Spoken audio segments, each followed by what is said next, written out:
Hello, this is part three of a culture of trusting the process. So, like I was saying, we have this sense of urgency, which we just think is like, I don't know, some sort of a virtuous state of mind to adopt as human beings. And unfortunately, a lot of the people who teach this urgent type of thing, like we just need to just keep going, I'm gonna sleep when I'm dead type of mentality. These people are considered in our society to be alphas, alpha men and alpha women. But there's nothing further than the truth. Because if you look at an alpha in nature, they are not selfish, narcissistic people who will throw other people under the bus to get ahead. That's not how it works. In fact, if you want an example of an alpha, you look at the spiritual leaders. You look at Jesus. Jesus said, if you want to be the leader, you must be the servant. And it's the same thing. In nature, the alpha male of a wolf pack, for example, will die for the pack. A lot of these alpha male and females, they wouldn't die for anyone. They won't even tell the truth half the time. They won't even accept to be held accountable. The alpha male of the pack, he's the first one to lay down his life for the pack. Okay. So it's not a it's not a joke. It's not a perks filled thing to be an alpha. And yet people who chase the alpha position in society are people who are generally seeking to be on top of the pecking order so that they can basically exploit other people. This is my perspective. So I think we really need to develop a culture of patience with the process, trusting the process. Personal and social development are not things that happen overnight. It's a process of unlearning a lot of negative beliefs, also changing habits that have been ingrained in us or that we've adopted as coping mechanisms, and it's literally okay, for you as a person, yes, in your lifetime, you will achieve a lot, but you'll probably die feeling like there's a lot more that you could do because it's a never ending thing, really. It's a journey. I listened to some guy and he was talking about how destiny is not a destination, it's a journey. And we are infinite beings. So we're always going to be learning, always developing. Obviously, we will achieve certain milestones, which are fantastic. But once you reach the peak of a mountain, there's another one to climb. That's life. And so it is with social development, and obviously much more long term, because social development is only measured in generational successes, in cultural transmission from generation to generation. Now, in our case in South Africa, we actually have a situation where we have to still develop a culture that's going to make our people capable of becoming the drivers of their own sustainable development. Because if you're a state or a society that really cares about your citizens or your people, you want them to become the drivers of their own sustainable development. You want them to be self-sufficient. You don't want them to be dependent on the state for their living. You don't want that because then they're disempowered. And a caring government, a caring set of leaders in a society are people who should be seeking the best for their people. And the best thing you can do for people is like that saying says, teach a man how to fish. Don't make him dependent on you for fish. That's not fair, actually. It's not empowering.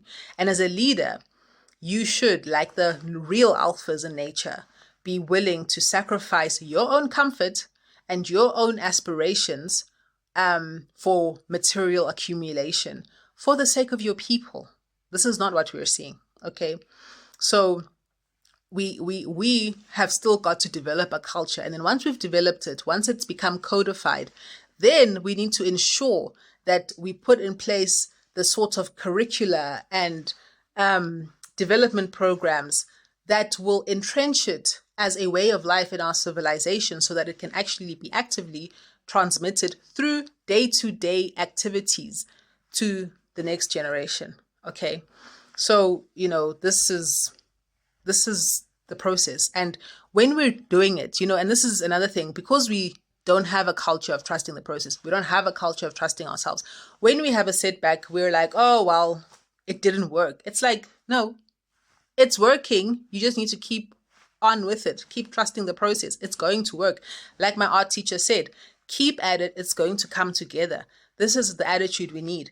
Keep at it. It's going to come together. Trust yourself. why shouldn't the things that you want work out? Why shouldn't they work out?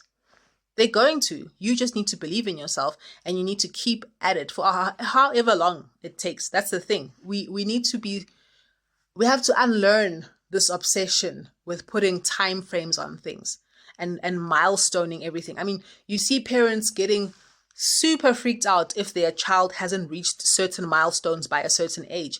Every kid is different. Some will reach them early, some will reach them on time, and some will reach them later. It doesn't matter. There's kids who didn't know how to talk until they were like 4 years old. And then they went on to become Nobel Peace Prize or Nobel laureates of some science or whatever. You know what I mean? Trust the process. It's going to work out. It's going to be okay. The universe, the creator, wants you, wants me, wants all of us to succeed. Okay? So if you have a setback, if you encounter heartache, betrayal, whatever, it's fine. That's life on planet Earth. Unfortunately, trust the process. You will overcome it. You have a plan. You are going to achieve your vision. You will meet other people who will help you.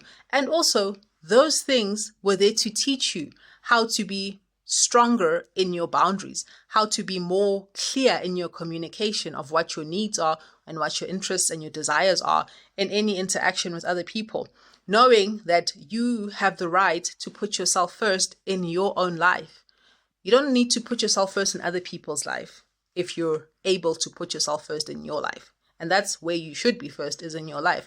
And everyone should be first in their own life. And then you'll see much more peace in the world, because everyone will be working on themselves, for themselves, in a way that allows them to then be able to share themselves with other people. Okay, but if you start off on an empty plate because you've shared everything with everyone from the get-go, it becomes dysfunctional. There's no equilibrium, there's no balance. That's why there's so much chaos, and relationships are just a shambles all over the place, okay? Because people they've put the cart before the horse, okay?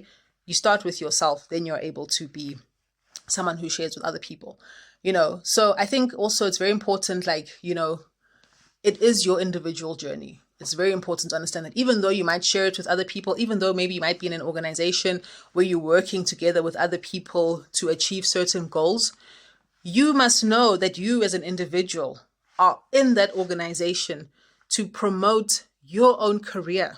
Your own career. You must take care of your career.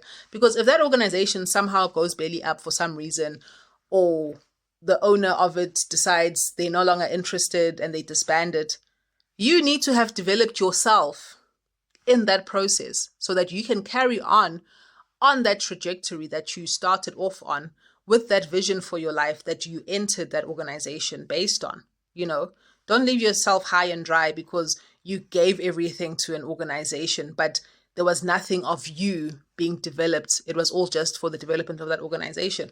That's not how we are going to live healthy and productive and fulfilling lives, you know. And so trusting the process really also means, you know, putting yourself first, like I'm saying, but also marking your own development and ensuring your own development.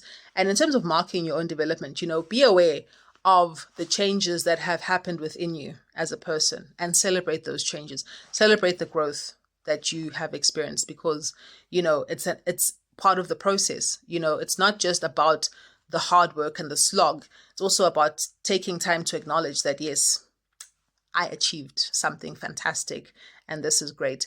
And then you carry on to your next triumph, you know, and there will be triumph after triumph, because you trust in your process, you trust in yourself, you're putting yourself in the center of your universe, you are putting your goals and the ambitions at the forefront of your purpose in this life, achieving those goals and ambitions.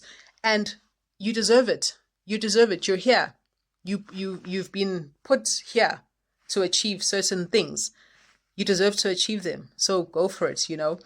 And like I said, you know, you will be encountering people, you'll be encountering obstacles, you'll have setbacks, whatever. Remain calm, centered on the fact that you know what you're here to do. Even if the whole world is telling you that you don't know what the hell you're doing, trust yourself. You are inherently divine and sacred, and you're going to achieve it. Just keep on with it until it comes together.